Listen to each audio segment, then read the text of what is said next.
if we can get your net higher than what the cash is offering, that alone right there is just a slam dunk. Now you're making more money than what even the cash offer is offering. But then with a finance offer, we can always be more creative. We can get more from the buyers. We can get a lease back. We can get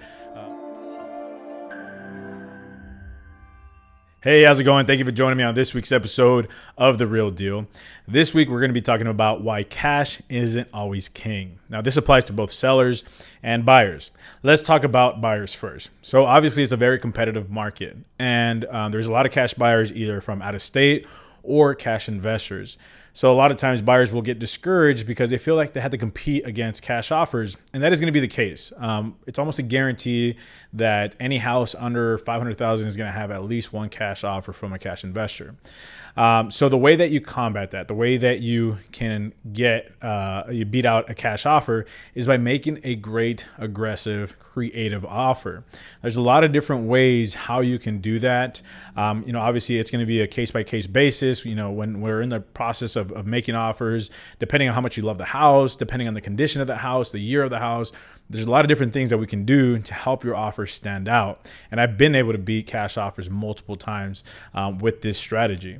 Now, on the flip side, sellers, this is going to work the same way, right? So a lot of times sellers might be, they might want to take a cash offer because it's quick, right? It's guaranteed money. And if the situation calls for it, absolutely. I will guide you to whatever the best offer is going to be for your situation, right? Every situation might be a little bit different. So let me give you one scenario. Let's say that you are in no rush to sell. Let's say that you already have your other home secured, or you were able to go under contract without having to sell your home. Let's say you were able to secure funds through your savings or your 401k, and you no longer have to sell your house necessarily to purchase your next home. In that case, if we have some time, cash isn't going to be the best offer. I had 2 clients that went under contract last weekend, both of them sellers, and we had multiple cash offers on both listings. Now, I presented those offers to my sellers and I say, hey, look, these are the offers that we have on the table. These are the ones that are cash. These are the finance offers. Now, in almost every case, finance buyers are always going to offer more than cash buyers. But at the end of the day, the net is what matters. So obviously cash buyers, when they make an offer, there is no appraisal. We don't have to worry about appraisal contingencies. Now, a finance buyer, if they can meet or exceed, if they can exceed the cash offer's net price by either waiving their appraisal or by willing to pay money above appraisal, if we can get your net higher than what the cash is offering, that alone right there is just a slam dunk. Now you're making more money than what even the cash offer is offering. But then with a finance offer, we can always be more creative. We can get more from the buyers. We can get a lease back. We can get, or it's also called post-possession. There's a lot more flexibility with a finance buyer because they're trying to get their offers accepted. They know that they're competing against cash. As opposed to cash buyers, they're very black and white. Like, nope, these are our terms. This is what we're offering, and this is the way it's going to have to be.